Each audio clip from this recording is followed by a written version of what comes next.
Paolo Avellino iniyakan daw si Kim Chu. Alamin ang tunay na dahilan. Sa kasalukuyan, trending sa social media ang viral na balita tungkol sa naging emosyonal na eksena ni Paolo Avellino matapos ang kanyang huling pagganap kasama si Kim Chu sa seryeng What's Wrong with Secretary Kim. Sa isang likod ng eksena na video na ibinahagi ng Viu, napansin ng mga taga-suporta ang malapagkalas na pag-iyak ni Paolo Avellino habang naglalakad palayo mula sa set. Kitang-kita sa kanyang namumulang mga mata ang damdaming hindi kayang pigilan, na nagpapakita ng malalim na emosyon at pagmamahal sa kanyang trabaho at mga kasamahan sa industriya. Matapos ang eksena, agad na lumapit si Kim Chu kay Paolo upang bigyan siya ng konsuelo at suporta. Siniguro ni Kim na bagamat tapos na ang kanilang serye, marami pa silang magiging proyekto na magkakasama sa hinaharap. Ito ay isang patunay ng matibay na samahan at pagkakapatiran sa likod ng kamera, kung saan hindi lamang propesyonal na pagganap ang kanilang pinagsasamahan kundi tunay na pag-aalaga at pagtulong sa isa't isa sa mga personal na emosyonal na sandali. Sa social media,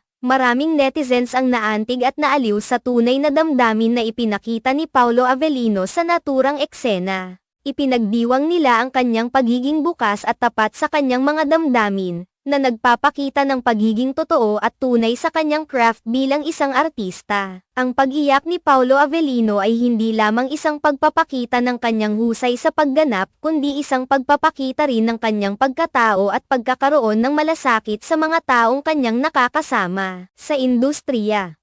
Ito ay isang paalala sa lahat ng kahalagahan ng pagiging tapat sa sarili at pagpapahalaga sa mga taong nagbibigay ng suporta at pagmamahal sa atin sa bawat hakbang ng ating karera at buhay. Bukod sa kanyang pagganap sa serye, kilala rin si Paolo Avellino sa kanyang dedikasyon sa kanyang craft at ang kanyang pagnanais na palaging magbigay ng pinakamahusay na pagganap para sa kanyang mga proyekto. Ipinapakita niya ang kanyang kakayahan na dalhin ang mga karakter sa buhay at magdala ng mga damdamin na tunay at makabuluhan para sa mga manunood.